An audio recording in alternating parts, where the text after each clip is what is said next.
ഇതാണ് സീലിന്റെ ശബ്ദം. എത്ര പേര് കേട്ടിട്ടുണ്ട്? എന്താല്ലേ ഒരു വല്ലാത്തൊരു സൈക്കിക് സൗണ്ട് പോലെ. തരവങ്ക സൂവിലെ മെയിൻ അട്രാക്ഷൻ ആണ് ഈ 50 മിനിറ്റ്സ് നീണ്ടു നിൽക്കുന്ന സീൽ ഷോ. ഇവരുടെ 11 o'clockനും 2 PM 1000 പേർക്ക് ഇരിക്കാവുന്ന ഒരു ഓപ്പൺ പ്ലേസിലാണ് ഇത് നടക്കുന്നത്. ആൾക്കാർ ക്യൂ നിന്നാണ് ഫ്രണ്ട് സീറ്റ് ബ്ലോക്ക് ചെയ്യുന്നത്.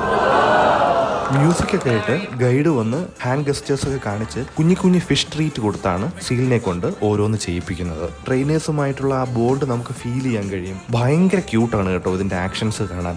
ഫ്രണ്ട് റോയിൽ ഇരിക്കുന്നവരെയൊക്കെ വെള്ളം സ്പ്ലാഷ് ചെയ്ത് കുളിപ്പിക്കാൻ ശ്രമിക്കുന്നുണ്ട്. എന്ത് സ്പീഡിലാണെന്നറിയോ ഈ സീൽസ് സ്വിം ചെയ്യുന്നതും ഫ്ലിപ്പ് ചെയ്യുന്നതും ഒക്കെ. ഭയങ്കര ഐക്യമാണ് കേട്ടോ. ദേ കണ്ടില്ലേ, പെർഫെക്റ്റ് ആയിട്ട് കളേഴ്സ് ഒക്കെ റെക്കഗ്നൈസ് ചെയ്യാൻ പറ്റുന്നുണ്ട്. സീ മാമൽസ് ആയ ഇവ കുഞ്ഞുങ്ങളെ പാലൂട്ടിയാണ് വളർത്തുന്നത്. ക്ലൈമറ്റ് ചേഞ്ചും പൊല്യൂഷൻസും ഓവർ ഫിഷിങ്ങും ഒക്കെ കൊണ്ട് ഇവ വംശനാശ ഭീഷണിയും നേരിടുന്നുണ്ട്. കുറച്ചു നേരം സ്റ്റേജ് empty ആയപ്പോൾ ആരും പോകരുതെന്ന് ഒരു അനൗൺസ്മെന്റ് വന്നു. ബാക്ക് സ്റ്റേജിൽ ട്രെയിനേഴ്സ് സ്റ്റേജിലോട്ട് കയറുവാൻ വേണ്ടിയിട്ട് കാല് പിടിച്ച് നിർബന്ധിക്കേണ്ടായിരിക്കും, നാണം കിടത്തരുതെന്നൊക്കെ പറഞ്ഞിട്ട്. ഇപ്പോൾ ഒരു ക്യൂട്ട് മൊമെന്റ് ഉണ്ട്. എന്താ അല്ലേ, 50 മിനിറ്റ്സ് പോയതേ അറിഞ്ഞില്ല കേട്ടോ. സിഡ്നിയിൽ വരുവാണെങ്കിൽ തരവങ്ക സൂവില് ഈ ഷോ കാണാൻ മറക്കരുത്. 11നും 3 PM മാത്രമേ ഈ ഷോ ഉള്ളൂ. അപ്പോൾ അതനുസരിച്ച് ബാക്കിയൊക്കെ പ്ലാൻ ചെയ്യണം എന്നുള്ളതാണ് ആകെയുള്ളൊരു വിഷയം. പാസിന്റെ ഡീറ്റെയിൽസും സൂവിന്റെ ബാക്കി ഡീറ്റെയിൽസും ഒക്കെ ഞാൻ മുന്നേ ഉള്ള വീഡിയോസിൽ പറഞ്ഞിട്ടുണ്ട്.